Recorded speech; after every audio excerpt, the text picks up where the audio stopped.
Kantor Bos. Halo, assalamualaikum warahmatullahi wabarakatuh. Jumpa lagi dengan Bos saya Linda Handayani dan Bos siapa? Siapa? Huryam Maryam Haunan. Hari ini saya mau share sedikit. Sambil benci. Hari ini saya berhasil minta duit. Berhasil konektor lari. Berhasil lari. Oke, itu betul, berhasil lari. Nih, kelihatan gak ya? Nggak, ini mah terbalik 5 km dalam waktu 46 menit ya. Pace-nya itu 9.24. Paso. Sometimes gitu ya ibu-ibu ketika ingin coba konsisten lari atau self care gitu, biasanya ada aja pihak-pihak yang bilang, ngapain sih sibuk-sibuk banget ngurusin lari, atau ngapain sih repot-repot banget ngurusin diri sendiri gitu ya kadang. Terus kadang juga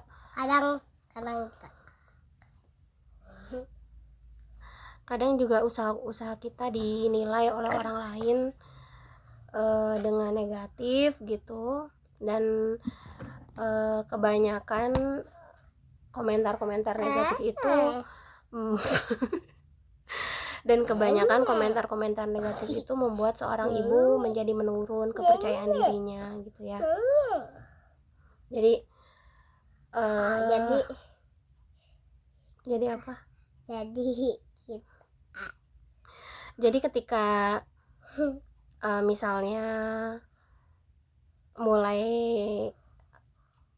berusaha punya target sendiri, misalnya saya mau lari 5 kilo sepekan, misalnya 5 km 2 kali sepekan misalnya gitu ya. Ketika kita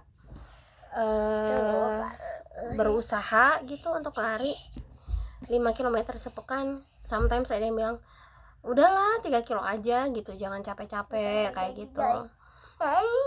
Sebentar ya, udah mau bicara dulu.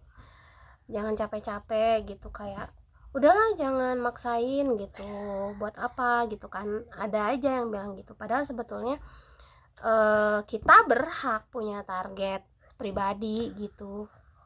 Makanya ketika ada yang mulai ngebit kita gitu ya, maksudnya mengatur kita atau berusaha untuk membuat kita nggak dalam track sendiri untuk develop diri kita sendiri, ya udah kita harus fokus sama diri kita sendiri gitu. Karena sometimes seorang ibu, apalagi yang memutuskan diri untuk jadi ibu rumah tangga, dia nggak terlalu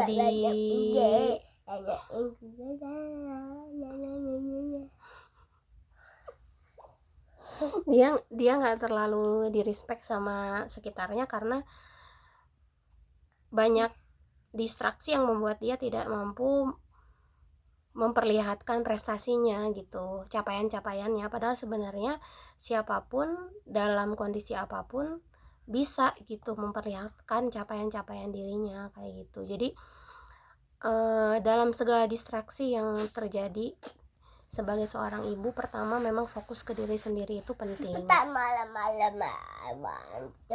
malam. Sebentar ya, Una mau bicara dulu, boleh? Boleh? Ya. Oke. Yang kedua,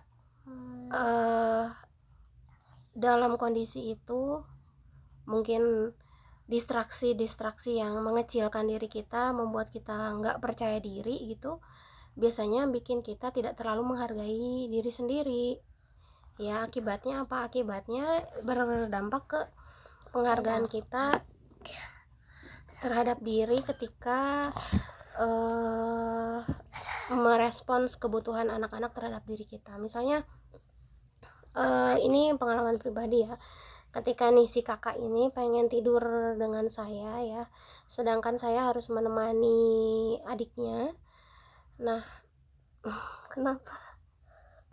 Ketika sedangkan saya harus menemani adiknya, saya berpikir ya udahlah, secara praktis biarin dia sama ayahnya dan saya dengan adiknya gitu ya. Tanpa ada perasaan bahwa, atau tanpa ada pemikiran bahwa sebetulnya orang ini si ini butuh saya sebagai ibunya gitu. Dan karena apa, sebentar ya, dan karena kita tidak merespek diri kita dengan benar gitu ya, jadinya ya udahlah, sama anak yang laki-laki aja gitu. Kita hanya menganggap diri kita sebagai seorang ibu yang berfungsi untuk misalnya saya hanya perlu menyusui anak kedua saya gitu, nggak perlu nemenin anak pertama ini, padahal sebenarnya sebagai seorang anak dia butuh kita gitu, kayak gitu. Dan kebutuhan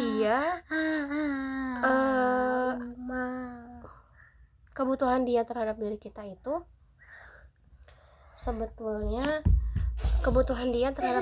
itu sebetulnya adalah penghargaan dia terhadap ibunya gitu ya. Jadi sekecil apapun atau senegatif apapun diri kita di hadapan orang lain, kita tetap valuable untuk anak kita, dan itu sudah cukup bagi kita untuk menghargai diri kita sendiri gitu. Dan self care ya, dan self love, self care adalah salah satu cara untuk menghargai kebutuhan anak kita terhadap diri kita gitu ya. Kita kan pasti ingin bisa menemani anak-anak kita sampai dia dewasa nanti gitu. Oleh sebab itu ya, secara fisik kita harus bisa membuat diri kita ready. Dengan apa? Dengan menjaga kesehatan kayak gitu. Salah satunya dengan berolahraga. Walaupun mungkin banyak ibu-ibu yang nggak bisa jaga makanan gitu ya, tapi at least olahraga untuk menyeimbangkan itu gitu. Sekian dari saya, semoga bermanfaat. Wassalamualaikum warahmatullahi wabarakatuh.